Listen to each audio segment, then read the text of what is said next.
Halo para sahabat calon penghuni kerajaan sorga dimanapun berada. Kembali lagi dengan saya di channel Ariel Kurnaidi.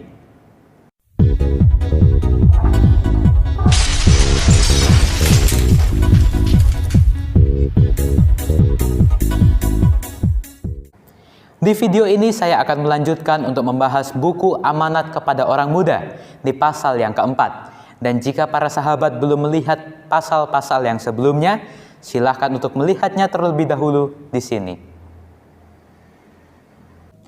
Di pasal yang keempat ini kita akan membahas tentang topik yaitu ukuran kemajuan kita. Para sahabat yang terkasih di dalam Tuhan Yesus Kristus, Tuhan sudah berfirman kepada kita di dalam kitab Amsal pasal yang pertama ayat yang ke-7. Takut akan Tuhan adalah permulaan pengetahuan, tetapi orang bodoh menghina hikmat dan didikan. Takut akan Tuhan adalah permulaan pengetahuan, tetapi orang bodoh menghina hikmat dan didikan. Jika kita ingin berprestasi, jika kita ingin menambah wawasan kita, menambah pengetahuan kita, maka takutlah akan Tuhan, dan Tuhan akan menyanggupkan kita. Banyak teman-teman kita di kehidupan kita sekarang zaman ini yang telah tidak takut lagi akan Tuhan. Mereka lebih takut kepada teman-teman mereka. Mereka lebih takut kepada dunia ini. Jika orang-orang di sekitar kita tidak mengetahui apa yang kita lakukan sehari-hari, tetapi Tuhan, sorga, mengetahui setiap yang kita lakukan, baik itu yang baik ataupun yang tidak baik. Kita masuk ke topik yang berikutnya, yaitu keikhlasan yang tulus. Jika kita memilih untuk menjadi pengikut-pengikut Tuhan, jika kita memilih untuk menjadi orang-orang Kristen, biarlah kita selalu memegang prinsip keagamaan kita, memegang integritas kita, kapanpun, dimanapun, dan kemanapun kita berada. Alkitab sudah memberikan kita beberapa contoh, orang-orang muda yang selalu memegang prinsip integritasnya, dimanapun dia berada. Salah satunya adalah Yusuf. Yusuf adalah seorang muda yang tetap memegang prinsip integritasnya dimanapun dia berada. Dan Yusuf adalah seorang anak muda yang merasakan situasi yang normal, tidak normal, normal, dan tidak normal. Pada saat Yusuf bersama dengan keluarganya, bersama dengan ayahnya, kakak-kakaknya, seluruh saudara-saudaranya, dia berada di situasi yang normal. Dia sangat dikasihi oleh ayahnya dibandingkan dengan seluruh saudara-saudaranya yang lain. Dan itu membuat para saudara-saudaranya, kakak-kakaknya menjadi iri terhadap Yusuf. Ayahnya membuatkan Yusuf sebuah baju yang istimewa, yang khusus dibuat untuk Yusuf. Dan Yusuf memakai itu untuk pergi ke saudara-saudaranya di padang di Dotan. Pada saat saudara-saudaranya melihat Yusuf dengan pakaiannya yang indah itu, saudara-saudaranya menjadi iri. Dan saudara-saudaranya ini berniat untuk memasukkan Yusuf ke sebuah sumur. Yusuf berada di situasi yang tidak normal.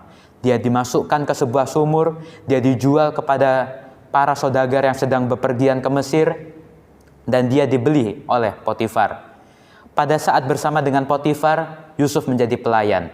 Namun karena kesetiaannya, namun karena kejujurannya, Yusuf akhirnya diangkat menjadi kepala untuk mengurus seluruh kegiatan rumah tangga Potifar. Seluruh anggaran-anggaran untuk pembiayaan keluarga Potifar diserahkan kepada Yusuf.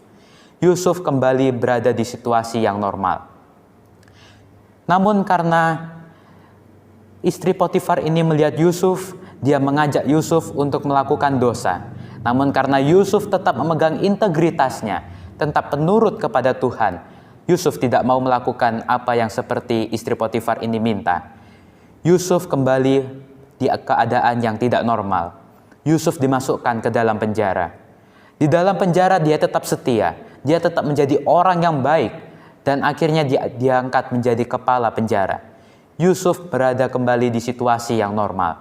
Dan akhirnya karena dia menerjemahkan mimpi kepada teman-temannya di penjara, akhirnya dia dipanggil oleh Fir'aun dan dia dijadikan sebagai wakil raja. Dan Yusuf berada di situasi yang normal.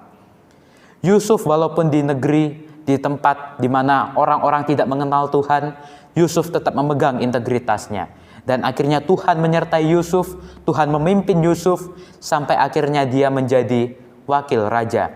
Yang awalnya dia menjadi pelayan, dibeli oleh Potifar, akhirnya dia menjadi wakil raja, memimpin bangsa Mesir itu. Sama seperti kita pada saat ini.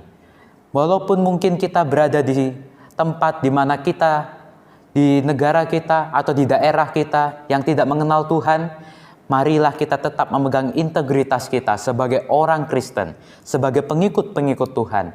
Maka Tuhan akan menyertai kita, sama seperti Tuhan telah menyertai Yusuf.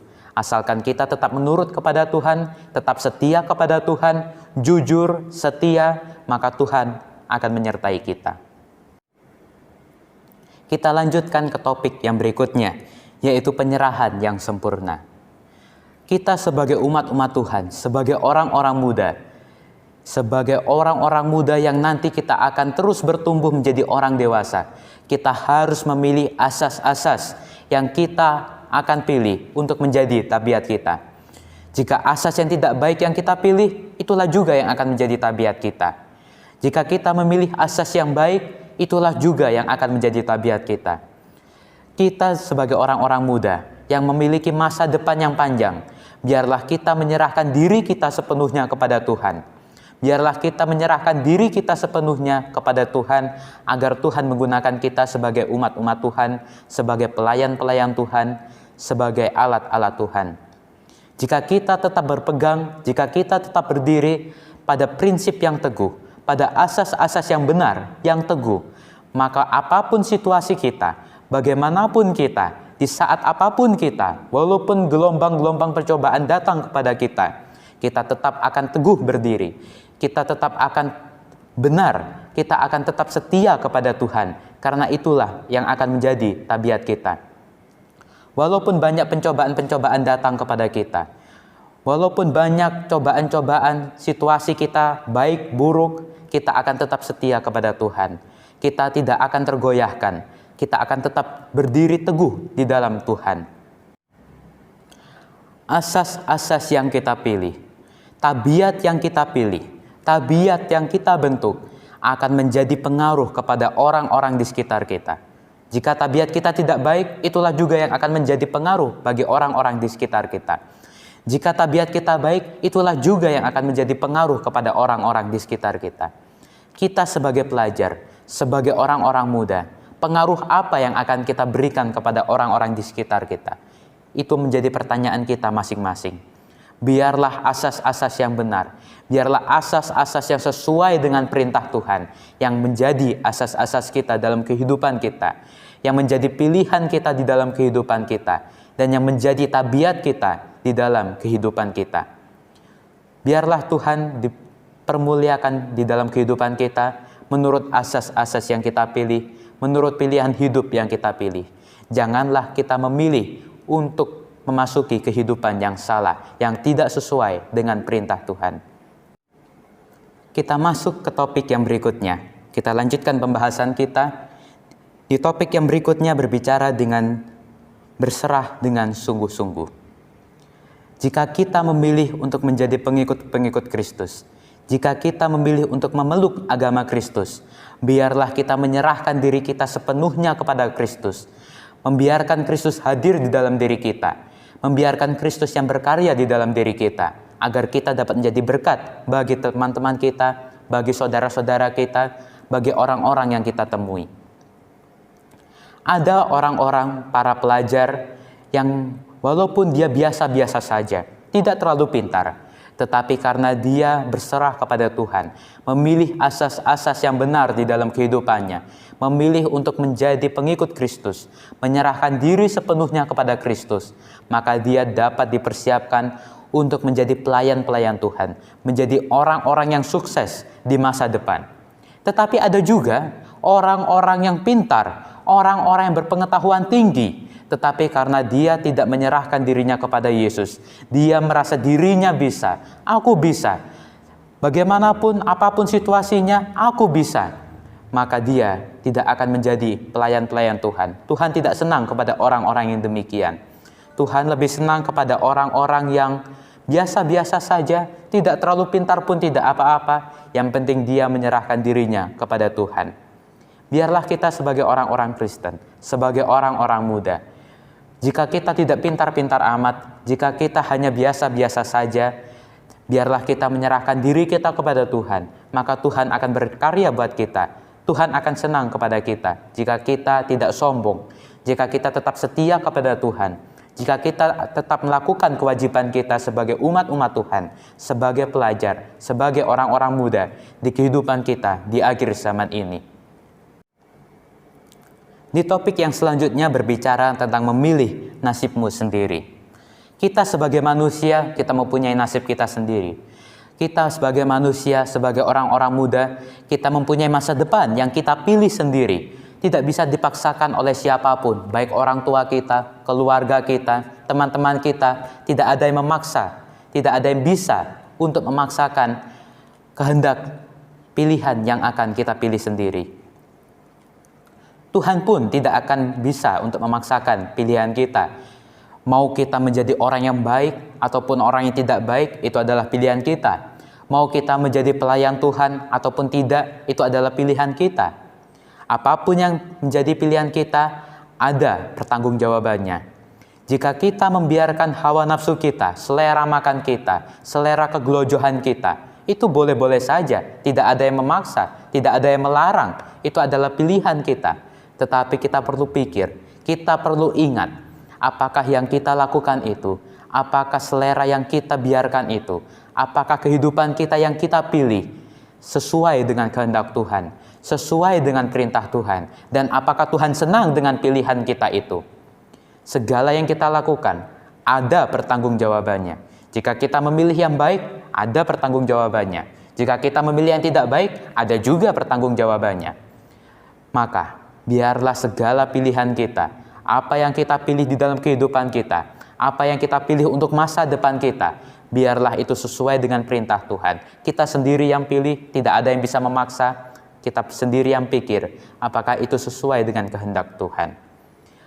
Baik yang baik ataupun yang tidak baik, baik yang menyenangkan orang ataupun yang tidak, baik yang memberkati orang ataupun yang tidak memberkati orang, itu adalah pilihan kita. Kita sendiri yang pilih, kita sendiri yang rasakan, dan kita sendiri yang ikut merasakan dan juga yang akan mempertanggungjawabkan apa yang menjadi pilihan kita itu.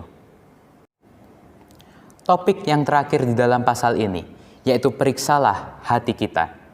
Jika kita sudah memilih asas-asas yang akan kita pilih untuk menjadi tabiat kita, jika kita sudah memilih pilihan hidup kita, maka yang terakhir adalah periksalah hati kita masing-masing. Jika kita sudah memilih pilihan hidup kita, biarlah kita memeriksa hati kita. Apakah hati saya ini sudah bersih? Apakah Tuhan sudah hadir di dalam diri saya? Apakah kehidupan saya ini sudah memberikan pengaruh yang baik kepada orang-orang di sekitar saya? Apakah kehidupan saya ini sudah memberkati banyak orang? Apakah kehidupan saya ini sudah sesuai dengan perintah Tuhan? Biarlah kita bertanya di dalam diri kita masing-masing. Biarlah Tuhan hadir di dalam diri kita. Biarlah kita mengintrospeksi diri kita masing-masing. Tuhan sangat senang kepada orang-orang muda, kepada umat-umat Allah yang selalu suka untuk mendengarkan firman Allah, yang selalu suka untuk membaca firman Allah, yang suka untuk menjadi pelayan-pelayan Tuhan, yang suka untuk menjadi pengikut-pengikut Tuhan, menjadi alat-alat Tuhan, dimanapun, kapanpun, dan kemanapun kita berada. Biarlah kita selalu memegang prinsip keagamaan kita, memegang integritas kita sebagai orang-orang Kristen, sebagai pengikut-pengikut Tuhan, dimanapun, kapanpun, dan kemanapun kita berada selama hidup kita.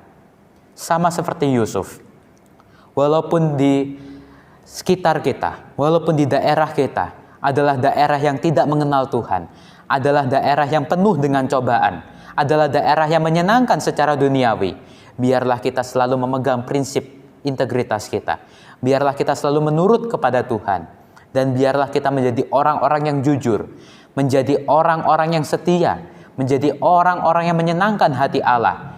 Dan Tuhan akan berkarya di dalam diri kita. Tuhan akan mengasihi kita sama seperti Tuhan telah mengasihi Yusuf. Dan jika kita tetap menjadi pelayan-pelayan Tuhan, tetap untuk menurut kepada Tuhan, maka Tuhan akan memampukan diri kita. Tuhan akan menjadikan diri kita berhasil, baik sekarang maupun di masa depan, maupun di masa yang akan datang.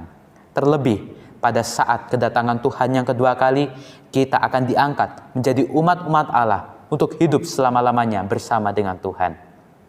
Sekian renungan kita pada hari ini. Biarlah ini boleh mengingatkan kita. Biarlah ini boleh menjadi pengingat bagi kita di dalam kehidupan kita, di dalam kehidupan sebagai orang-orang muda. Apakah asas-asas yang kita sudah pilih untuk menjadi tabiat kita? Apakah pilihan hidup kita sudah sesuai dengan kehendak Tuhan? Apakah pilihan hidup kita, apakah kehidupan kita sudah sesuai dengan perintah Tuhan, sudah memberkati banyak orang, sudah membuat pengaruh yang baik kepada orang-orang di sekitar kita? Kiranya melalui renungan kita kali ini banyak orang yang terberkati, kita semua semakin terberkati, kita semua semakin merasakan kehadiran Allah, dan Tuhan kiranya memberkati kita semua. Oke para sahabat, sekian dulu video saya kali ini. Jangan lupa untuk like jika para sahabat suka, dan juga komen dan subscribe, juga nyalakan lonceng, agar para sahabat bisa terus update video-video terbaru dari saya. Dan juga follow akun Instagram saya, ariel.kurnaidi. Juga share video-video ini ke seluruh sosial media para sahabat, agar teman-teman para sahabat, keluarga para sahabat bisa ikut mendengarkan video ini, bisa ikut mengerti apa yang Tuhan perintahkan bagi kita, apa kehendak Tuhan bagi kita. Saya Ariel Kurnaidi, sampai jumpa di video-video berikutnya.